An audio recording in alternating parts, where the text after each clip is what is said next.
నమస్తే, welcome to our channel. నేను ప్రియాంకారావు. అంటే కూటమి ప్రభుత్వం ప్రస్తుతం ఏపీలో ఉంది. కూటమిలో అంటే ఏదైనా ఇష్యూ వచ్చినప్పుడు ఎవరో ఒకరే బయటకు వచ్చి మాట్లాడతారు, కానీ ముగ్గురు కలిసి వేదిక మీదకి వచ్చి మాట్లాడిన సందర్భం లేవు. ఈరోజు నకిలీ నెయ్యికి సంబంధించిన అంశంలో ముగ్గురు కూడా ప్రెస్ మీట్ పెట్టి మాట్లాడారు. ముగ్గురు ఒకే స్టాండ్ తీసుకున్నారు, ఒకే విషయాన్ని బల్ల గుద్ది చెప్తున్నారు. అందులో పంది కొవ్వు కలిసింది అని, మీట్ ఫ్యాట్. మరి కూటమేమో కలిసింది అని బల్లగుద్ది చెప్తుంటే, జగన్మోహన్ రెడ్డి గారేమో క్లీన్ చిట్ ఇచ్చింది సిట్, అసలు అందులో ఇలాంటివి ఏమీ కలవలేదు, అంటే మా వైసీపీ వాళ్ళు ఎవరు తప్పు చేయలేదు అని చెప్తున్నారు. వీళ్ళు ముగ్గురు మాట ఎందుకు నమ్మాలి, ఇంత స్ట్రాంగ్గా ఎందుకు చెప్తున్నారు అనేది తెలుసుకుందాం. మనతో మాట్లాడడానికి సీనియర్ జర్నలిస్ట్ సిఎస్ రావు గారు ఉన్నారు, ఆయన అడిగి తెలుసుకుందాం. నమస్కారం సార్. సార్, అంటే ఎప్పుడు కూడా ముగ్గురు కలిసి ఒక ఇష్యూ మీద వేదిక పంచుకోవడం అనేది చూడలేదు. మేబీ 2 years కావస్తుంది. ఈరోజు సరే వేదిక పంచుకున్నారు ఈ నకిలీ నెయ్యికి సంబంధించి, కానీ వాళ్ళు ముగ్గురు చెప్తుంది కూడా ఒకే అంశాన్ని, ఇందులో మీట్ ఫ్యాట్ కలిసింది అంటున్నారు. కంపల్సరీ మీట్ ఫ్యాట్ కలిసింది, ఇది ఒప్పుకోవాల్సిన సత్యం అని చెప్పేసి అంటున్నారు.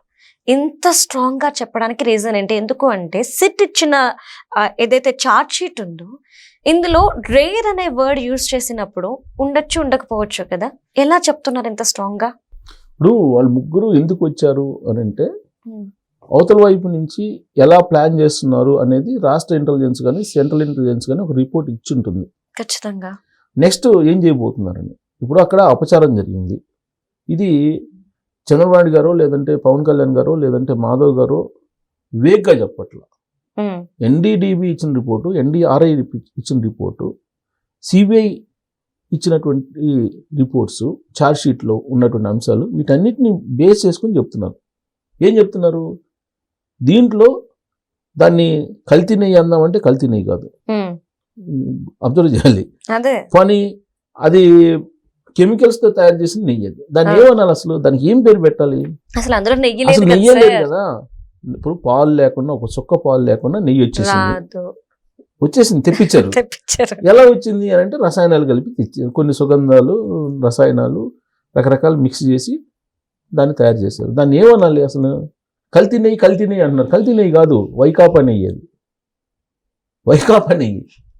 లేదంటే ఇంకో పదం ఏదైనా ఉంటే పెట్టుకోవచ్చు. రసాయన పదార్థము లేదంటే నకిలీ అసలు నెయ్యి అనడానికి లేదు. ఫస్ట్ ఆఫ్ ఆల్ దాన్ని నెయ్యి అనడానికి లేదు. అయితే రసాయన పదార్థం లేదా వైసీపీ అసలు నెయ్యి అనడానికి లేదు. ఫస్ట్ ఆఫ్ ఆల్ ఏమందాం? నెయ్యి అనకుండా ఏమందాం? వైకాపా నెయ్యి అందామా, లేదంటే దాన్ని కొవ్వు అందామా? కొవ్వు కరిగించి తయారు చేశారు అందామా? కొవ్వు అనాలి, కొవ్వు అనాలి, అంతే కదా. ఎందుకంటే ఫ్యాట్ కరిగించి చేశారని చెప్పి చెప్తున్నారు. కొవ్వు, ఆ కొవ్వు పదార్థం రసాయనాలు ఎక్కడి నుంచి వచ్చినాయి? దాని మూలాల్లోకి వెళ్తే జంతువులకు సంబంధించినటువంటి దాన్ని ఎక్స్ట్రాక్ట్ చేస్తే ఆ పొడి వస్తుంది, రసాయనాలు వస్తాయి. ఆ రసాయనాలని కరిగించి తీసారని చెప్తున్నారు. ఎవరు చెప్పారు? పవన్ కళ్యాణ్ గారు చెప్పారు. పవన్ కళ్యాణ్ గారు చాలా కేటగారికల్గా క్లియర్గా కొరియా నుంచి తెప్పించినటువంటి కొన్ని జంతువులకు సంబంధించిన ఫ్యాట్ దాని నుంచి తయారు చేశారు. ఇది ఎన్డీడీబీ అలాగే ఎన్డీఆర్ఐ ఆల్రెడీ ఎన్డీడీబీ చెప్పేసింది, ఉండొచ్చు అని చెప్పేసింది. కాకపోతే దానికి ఫర్దర్గా రీసెర్చ్ చేసేటువంటి ఇన్ఫ్రాస్ట్రక్చర్ లేదు కాబట్టి ఉండొచ్చు అని చెప్పింది.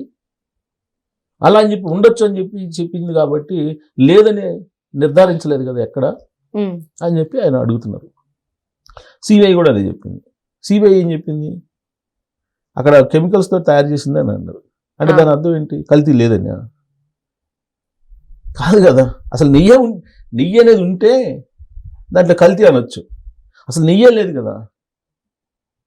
దాన్ని అసలు నెయ్యి అనడానికి, అసలు నెయ్యి అనే పదాన్ని దాన్ని వాడటానికి లేదు. కొవ్వుతోటి ఇవన్నీ చేశారు కదా. ఇంత పెద్దది చేసి ఇప్పుడు ఏమంటున్నారు? సిబిఐ రిపోర్ట్ ఇచ్చింది, దాంట్లో కొవ్వు లేదని చెప్పి. కాబట్టి చంద్రబాబు నాయుడు గారు క్షమాపణ చెప్పాలి, ఈ ప్రభుత్వం క్షమాపణ చెప్పాలి అని చెప్పేసి పెద్ద ఎత్తున ధర్నాలు పెడుతున్నారు, ఫ్లెక్సీలు వేస్తున్నారు, ఇవన్నీ చేస్తున్నారు. ఇవన్నీ చేస్తున్నప్పుడు కూటమిలో ఉండేటువంటి నాయకులందరూ బలమైనటువంటి వాయిస్ వినిపించకపోతే అబద్ధాన్ని కూడా నిజం అని చెప్పి నమ్మే ప్రమాదం ఉంది కదా. ఒక అబద్ధాన్ని పదే చెప్తే, అదేదో మనకు చిన్నప్పుడు కథ చెప్తారు. ఒక బ్రాహ్మణుడు మేకని తీసుకోబోతుంటే ఎవరో వచ్చేసి బ్రాహ్మణుడు కదా ఎవరో తీసుకొని పోతుంటే అది మేక కాదు కుక్క అని చెప్పేసి 10 మంది అనేటప్పటికి అది కుక్కే అని చెప్పేసి ఆయన నమ్మి దాన్ని వదిలిపెట్టేసి వెళ్ళిపోయాడని కథ చెప్తుంది చిన్నప్పుడు. అలా పదే దాన్ని కల్తీ లేదు, క్లీన్ చిట్ ఇచ్చారు, క్లీన్ చిట్ ఇచ్చేసారు, దాంట్లో వైవి సుబ్బారెడ్డి గారి పేరు ఎక్కడ మెన్షన్ చేయలేదు, కరుణాకర్ రెడ్డి గారి పేరు ఎక్కడ మెన్షన్ చేయలేదు అని చెప్పి చెప్తూ ఉంటే మరి కూటమి నాయకులు ఒకటిగా ఉండి ఫర్దర్గా ఏం చేస్తున్నారనేది తెలుసుకొని దానికి సంబంధించినటువంటి జాగ్రత్తలు తీసుకోకపోతే అబద్ధాన్ని నిజమని చెప్పి నమ్మించేటువంటి ప్రయత్నం అయితే జరుగుతుంది కదా. అంటే జరుగుతుంది అనేసి అంటున్నారు. ఓకే, అంటే మాధవ్ గారు ఎప్పుడైతే సీన్ లోకి ఎంటర్ అయ్యారో ఇక్కడ అందరికి ఒక డౌట్ వచ్చింది సార్, సెంట్రల్ గవర్నమెంట్ దీని మీద యాక్షన్ తీసుకోవడానికి రెడీగా ఉంది, ఇన్ని రోజుల తర్వాత ఇప్పుడు కదులుతుంది అని చెప్పి, అంటే ఇన్వాల్వ్ అవుతుందా ఇప్పుడు? అంటే ఇప్పుడు దాకా ఏం చెప్పిందంటే సెంట్రల్ గవర్నమెంట్ కూడా కామ్గా ఉంది, వాళ్ళకి తెలుసు నిజాలు ఏందనేది, కల్తీ లేదు, క్లీన్ చిట్ ఇచ్చింది సిబిఐ అని చెప్పి ప్రచారం చేస్తున్నారు. అవును, అదే కదా జరిగింది. అది కాదు అని చెప్పి చెప్పడానికి వాళ్ళు ముగ్గురు, లేదంటే ముగ్గురు సమావేశం కావాల్సిన అవసరం లేదు. ఒకటి. రెండు ఏంటంటే నెక్స్ట్ ఏం చేయబోతున్నారు వీళ్ళు అని అంటే ఇప్పుడు తాజాగా తీసుకుంటే వాళ్ళు జరిగిన పరిణామాలు తీసుకుంటే అంబటి రాంబాబు గారి ఇంటికి వైజాగ్ నుంచి 300 కార్లతోటి వస్తున్నారంట పరామర్శించడానికి అంబటి రాంబాబు గారి ఫ్యామిలీని. 300 కార్లతోటి ఓ పెద్ద ర్యాలీ తీసుకుని అక్కడి నుంచి. ఎందుకు తెలుసా? కాపులకి అన్యాయం చేస్తుంది ఈ కూటమి, కాపులు టార్గెట్ చేస్తుంది ఈ కూటమి అనేటువంటి స్లోగన్స్ తోటి మేము కాపులకు మద్దతు ఉంటాం అని చెప్పి అక్కడి నుంచి 300 కార్లు వేసుకుని రావాల్సిన అవసరం ఉందా? ఉత్తరాంధ్ర నుంచి, వైజాగ్ నుంచి అంబటి రాంబాబు గారి ఫ్యామిలీని పరామర్శించడానికి వస్తున్నారంట 300 కార్లలో. అది అయిపోయింది. జోగి రమేష్ గారు ఆయన్ని పరామర్శించడానికి జగన్మోహన్ రెడ్డి గారు ఒక 3 కిలోమీటర్లు 4 కిలోమీటర్ల ప్రయాణాన్ని దాదాపు ఒక రోజు మొత్తం చేశారు. ఆ కారణంగా ఇద్దరు, ఒకళ్ళు ఆ స్పాట్లోనే చనిపోయారు, ఇంకొకళ్ళు ఏమో ప్రమాదం లేదు ఉన్నట్టుంది. అవునా? మరి ఇవన్నీ ఎందుకు చేస్తున్నారు? ఇవన్నీ చేస్తారని తెలుసు కదా. పైగా వాళ్ళు ఏం చెప్తున్నారు, ఈ ర్యాలీ అంతా పెట్టి ఏం చేస్తున్నారు, ఒకవైపు ఏమో నీ కల్తీ లేదని చెప్పేసి క్లీన్ చిట్ ఇచ్చింది సిబిఐ అని చెప్పి చెబుతూ, ఈ నెయ్యి కల్తీ లేదని చెప్పి సిబిఐ ఇచ్చింది కాబట్టి దీని మీద చర్చ జరగకుండా ఉండటానికి వీళ్ళిద్దరిని అరెస్ట్ చేశారు, డైవర్షన్ పాలిటిక్స్ చేస్తున్నారు కూటమి అని చెప్పి వాళ్ళు చెబుతున్నారు. అంటే అది సిబిఐ ఏదో వీళ్ళు క్లీన్ చిట్ ఇచ్చేసినట్టు, ఈ క్లీన్ చిట్ ఇచ్చినటువంటి విషయం ప్రజలందరూ చర్చించుకుంటున్న సందర్భంలో దాన్ని డైవర్ట్ చేయడానికి అంబటి రాంబాబు గారిని, జోగి రమేష్ గారిని అరెస్ట్ చేశారు అని చెప్పి చెప్పడం మొదలుపెట్టారు.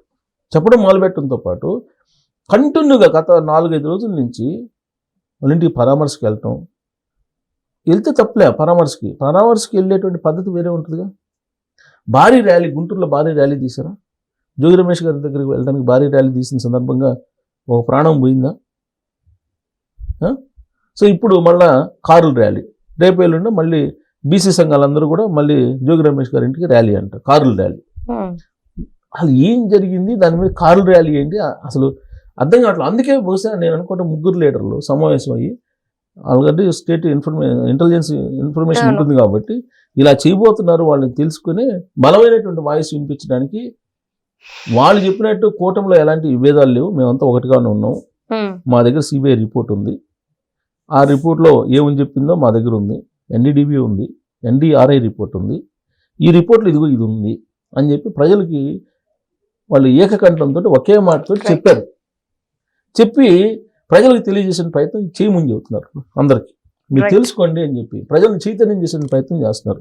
మీరు తెలుసుకోండి, ఒకవైపు రాష్ట్రంలో అభివృద్ధి జరుగుతుంది, ఇలాంటి సమయంలో ఇలాంటివన్నీ చేస్తున్నారు, ఇది కరెక్ట్ కాదు, అసలు వాస్తవాలు ఏంటనేది మీరు తెలుసుకోండి. వెంకటేశ్వర స్వామిని మేము నమ్ముతాము, వెంకటేశ్వర స్వామికి అన్యాయం చేసిన వాళ్ళు ఎవరు సక్రమంగా లేరు, కాబట్టి వెంకటేశ్వర స్వామి నిర్ణయం అయితే తీసుకుంటారు, కాకపోతే మీరు తెలుసుకోండి ఏం జరుగుతుందో రాష్ట్రంలో అనేది ప్రజలకు తెలియజేసి చైతన్యపరిచిన కార్యక్రమానికి ఆ ముగ్గురు ఒకే వేదిక మీద వచ్చి ఒకే మాటతో చెప్పారు. Right. Thank you so much sir.